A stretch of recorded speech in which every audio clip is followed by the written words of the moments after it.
Reminds me of like a serial killer. You know, they got this sadistic smile on their face, yet you know they're just fucking insane. You know, that's I love that. And I was like shit scared. I was like 13 years old, and there's a bunch of like raging bald men. Like, you know, yeah, it was wicked though. Yeah, it just means fun, excitement, a little bit of a danger. Just means that I'm having a good night. Basically, is what it means. It's an incredibly emboldening effect, and I think anyone who's felt that sensation understands what I'm getting at. And they're not trying to beat the shit out of each other. We're trying to just kind of get into a frenzy. It's a cool feeling. It's actually sort of a form of dancing, even though to someone who isn't part of those scenes, it probably doesn't really look like dancing. It might just look more sort of chaotic or more like fighting, actually. It's a sense of unity with the people that you were with inside the mosh pit, and it also makes you stand alone from the people who are too afraid to do this on the side. You're in it because you're just getting down to the music. It's like dancing.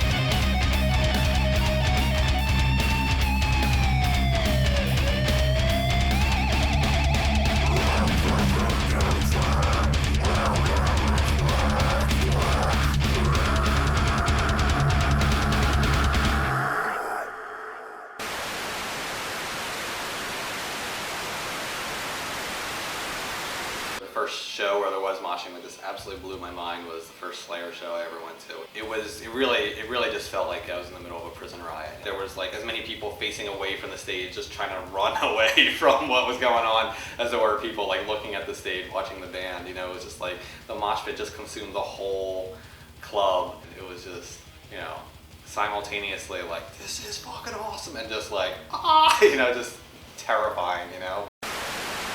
Traditionally, when you listen to music, you just kind of sat back and listened to it. You know, sitting back, there's a real division between the genius on the stage and you and the crowd, and there was this real dividing line. And the hardcore punk scene in the early 80s with Black Flag and Minor Threat and the start of start of slam dancing is really kind of was where the whole division ended.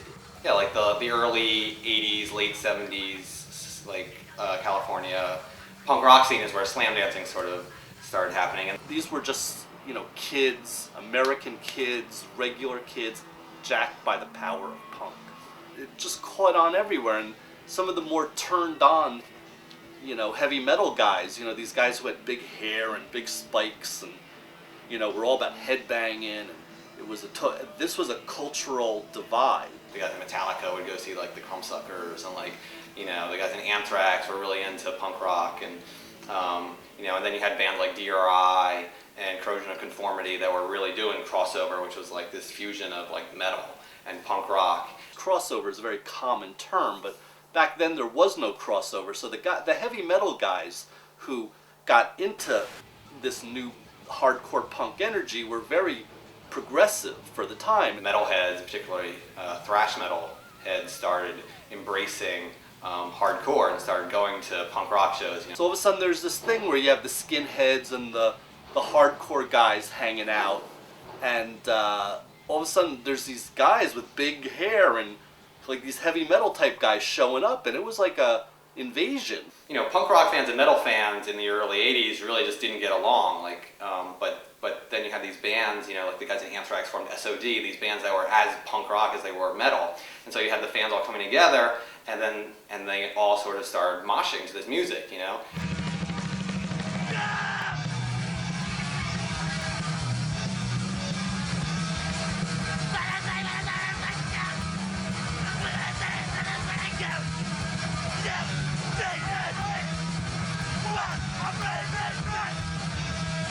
I've heard a few stories about where the term moshing comes from. I've heard sort of a story that it comes from, that Vinny Stigma of Agnostic Front came up with the term, and that is actually an acronym that stands for March of Skinheads. The story that I've heard that sort of makes the most sense to me is that it was actually the Bad Brains that coined the term, and that it started out as they would talk about like mashing it up. It was like sort of mash was the word. It was like monster mash, you know, kind of like a dance or, you know, this jumbled, you know, bumping into each other kind of thing.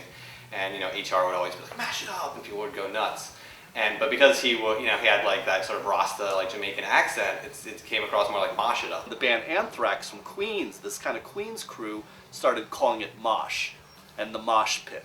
And, you know, and then that's when the guys in Anthrax, like, they wrote the song called Into Mosh, you know, because like moshing had become like what you do at like metal shows, not just at punk rock shows. And like the thrash metal bands obviously got really big, like Metallica and Megadeth, and so moshing became like a pretty mainstream kind of thing.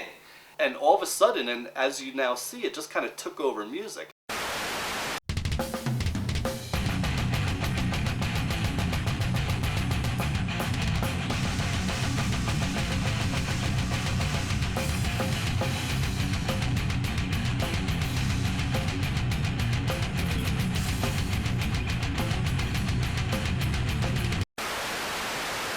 The thing I like about it, though, is it's positive.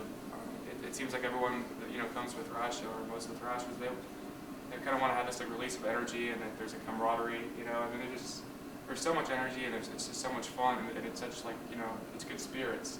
As soon as we hit the stage, usually there's a nice crowd there feeding us that just pure death metal energy. Like, I mean, there's nothing else we could do other than just throw it back in their face.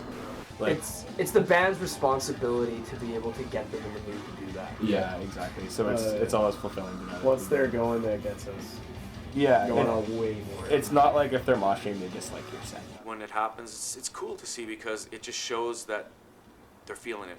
You know, it shows that they're liking it. You see people moving, and it's just, that's exactly what we want to happen. And Yeah. just, You feed off each other's yeah, energy. Yeah, and totally. we play better, then they do better, then we play better. Exactly.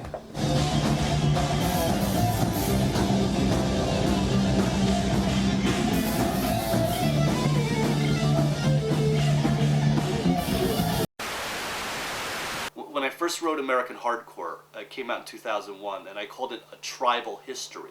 And the reason I called it tribal history is because what I saw was that every town you pulled into, there was a little bit of a different look and a different style.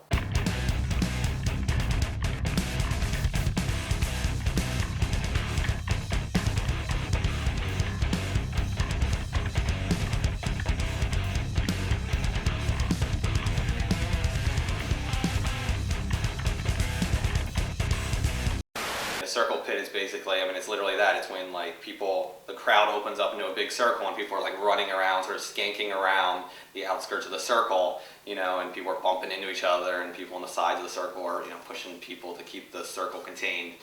The wall of death has to be probably one of the more infamous forms of moshing.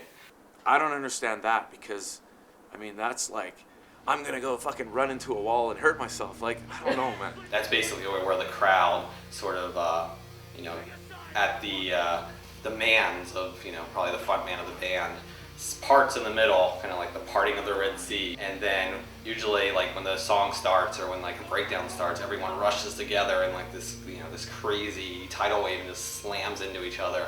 I want you to kill everyone over there! And I want you to kill everybody over there!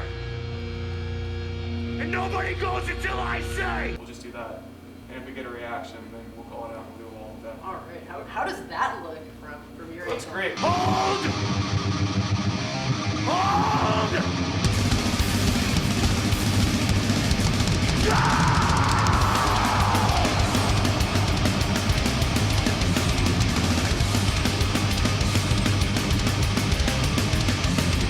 Like some Braveheart thing. Yeah, I remember. I was thinking, I want Scotland. this side to be France, this side Scotland. I want one guy in the middle. One guy in the middle to be William Wallace. There was just like one guy's. You know, you're just like running like full steam at like the gnarliest fucking dudes you could possibly imagine. You know, that's when things get a little messy. I love it. Then there are also like really classic mosh moves, like, you know, picking up change, which is kind of like where you bend down and you're grabbing at your feet. There's this hardcore dance that people do, the swinging of their fists, and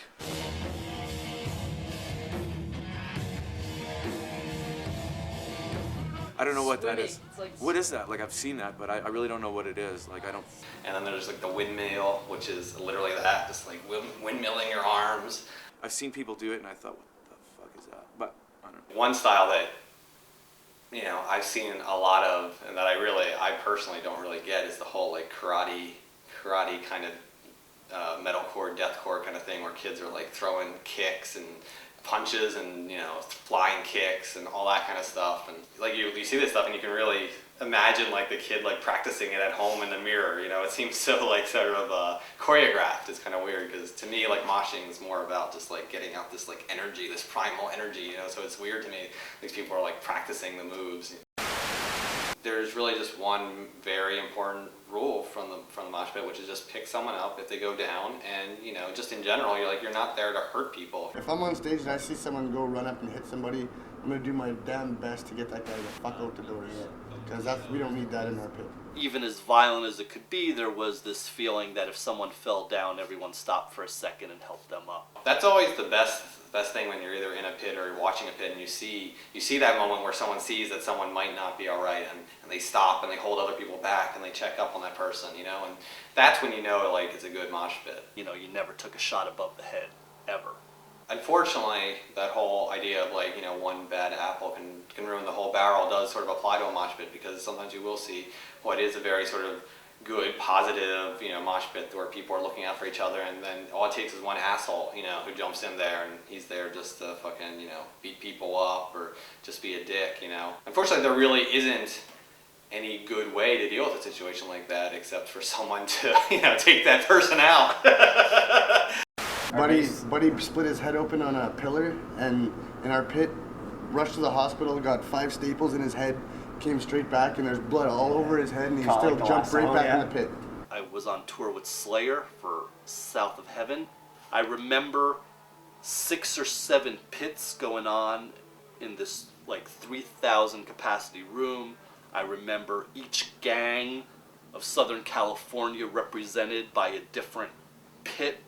I remember being lucky to have my laminate and be able to actually sit up front, sit up top, and not have to participate. After the show, as the police and the riot helicopters are like just beating kids as they're running outside afterwards, I was looking at I was able to stay inside, and I was looking at the remnants of the pit, and I counted 4 teeth on the floor.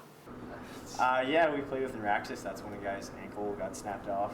His leg was literally like his ankle was like yeah, he broke. I guess like he completely shattered his ankle. His ankle was like totally busted, bone was sticking out, blood and pus everywhere. Like yeah, well, he was laughing at some points. Like his leg was propped up on something, but it was just like hanging upside down. And the dude hopped out of there too. Like he got up and like hopped out. Yeah. So like this dude, this big muscly dude, just like runs up on the stage and then jumps off and like drop kicked me right in the neck. I was 12 years old.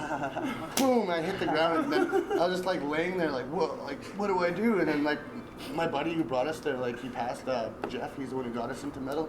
He like dragged me out, and then he picks me up. Are you metal? And I was like, yeah. And he's like, well, get back in there. And then he throws me right back in. I couldn't like. After the show, I just had this big, like, swollen red purple spot on my neck. Good times. You know, I think what it is too is like, you know, you really get lost in the moment. It's just, it's what heavy music, especially in the live setting, makes you want to do. And it's a camaraderie. And there's something incredible about that. It's like, it's just it's sort of an intrinsic part of it. You can't really, I don't think you can have a metal show anymore without people moshing. It's an unavoidable consequence right now. It's just part, just like when I was coming up, when I was 15 years old, going to Madison Square Garden and everyone started flicking their lighter, you know, this is the modern version of that. And now you do it with your iPhone, by the way. But, I've seen. Yeah, right. So it's just part of the panorama. You know, just like the lighter, the mosh pit is here to stay.